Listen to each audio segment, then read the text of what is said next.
Everyone, welcome back to my channel. दोस्तों, क्या ऐसा हो सकता है कि मेंटेनेंस से बचने के लिए पति ये कह दे कि पत्नी उसकी पत्नी है ही नहीं? क्या पति ये डिफेंस ले सकता है कि उसकी मैरिज कानूनी तौर पे अमान्य है, नल एंड वॉइड है? शादी के समय जो सेरेमनी परफॉर्म की जानी चाहिए थी वो परफॉर्म नहीं हुई है, जिस वजह से पत्नी मेंटेनेंस के लिए एंटाइटल नहीं है। ज्यादातर इस तरह के ट्रिक्स जो है पति द्वारा तभी यूज किए जाते हैं जब पत्नी पति पे कोई 498A का केस दर्ज कराती है या फिर 125 CRPC का मेंटेनेंस का केस दर्ज कराती है। दोस्तों, ऐसा ही एक मामला मद्रास हाईकोर्ट के सामने आया, जिसके बारे में आज हम इन डिटेल डिस्कस करने वाले हैं। तो वीडियो काफी इंपॉर्टेंट होने वाली है, वीडियो में अंत तक बने रहिएगा। बढ़ते हैं आज की वीडियो की ओर, और जजमेंट की लिंक आपको डिस्क्रिप्शन में प्रोवाइड की जा रही है, जरूर चेकआउट कीजिएगा। तो इस केस में पत्नी द्वारा मेंटेनेंस का केस फाइल किया जाता है 125 CRPC में। पति अपने बचाव में ये कहता है कि ये शादी नल एंड वॉइड है, अमान्य है, पत्नी लीगली वेडेड वाइफ है ही नहीं, इसलिए मेंटेनेंस की हकदार नहीं है।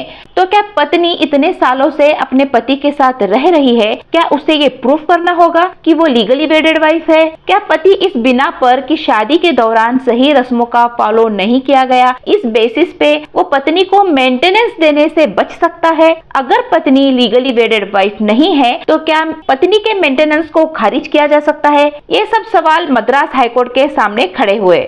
इस केस में पति पत्नी दोनों अलग अलग रिलीजन को फॉलो कर रहे होते हैं। एक हिंदू होता है तो दूसरा पार्टनर क्रिश्चियन धर्म को फॉलो कर रहा होता है, लेकिन शादी हिंदू रीति रिवाज अनुसार की गई होती है, जिसमें पति द्वारा पत्नी के गले में मंगलसूत्र बांधा जाता है। शादी के कुछ समय बाद पत्नी द्वारा ट्रायल कोर्ट में 125 CRPC के तहत मेंटेनेंस का केस फाइल किया जाता है। तो जो ट्रायल कोर्ट है वो पत्नी के फेवर में फैसला सुनाती है और पति के खिलाफ मेंटेनेंस का ऑर्डर पास कर देती है। इस फैसले को पति द्वारा हाई कोर्ट में चैलेंज किया जाता है, लेकिन वहां भी हाई कोर्ट ट्रायल कोर्ट के फैसले को बरकरार रखते हुए पति के खिलाफ मेंटेनेंस का ऑर्डर पास कर देती है। पति इतनी आसानी से हार मानने वाला नहीं था। उसने हाई कोर्ट में रिकॉल पिटीशन फाइल कर दी, जिसमें ये मेंशन किया गया था कि हाई कोर्ट अपने ही ऑर्डर को रिकॉल करके वापस ले ले और पत्नी के मेंटेनेंस को खारिज कर दे। पति का इस पे ये कहना था कि उन दोनों की शादी जो है वो वैलिड मैरिज नहीं है,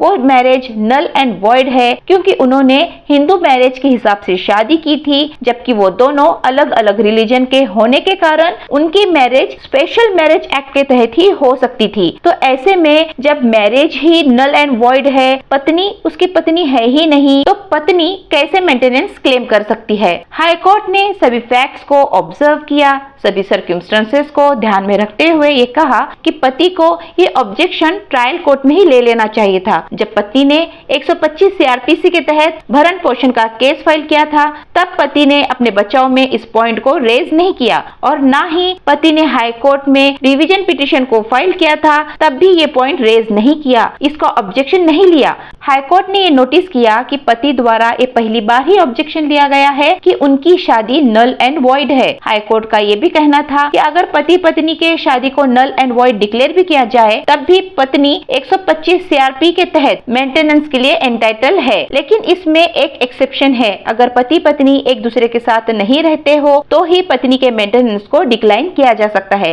यानी null and void marriage declare होने के बाद भी पति को मेंटेनेंस देना पड़ सकता है यदि वो दोनों लंबे समय से एक साथ रह रहे हो, और पति नल एंड वॉइड जैसे शब्दों का इस्तेमाल करके अपने शादी को डिस्प्यूटेड बता के पत्नी के मेंटेनेंस से बचने की कोशिश कर रहा है, तो वो बहुत ही बड़ी भूल कर रहा है। ऐसा कभी हो नहीं सकता। इस तरह से हाई कोर्ट ने सभी पॉइंट्स को ध्यान में रखते हुए पति के पिटीशन को खारिज किया और पत्नी के मेंटेनेंस को बरकरार रखा। तो दोस्तों, यहाँ पे पति को अपना स्टैंड ट्रायल कोर्ट में ही ले लेना चाहिए था कि उसकी शादी नल एंड वॉइड है।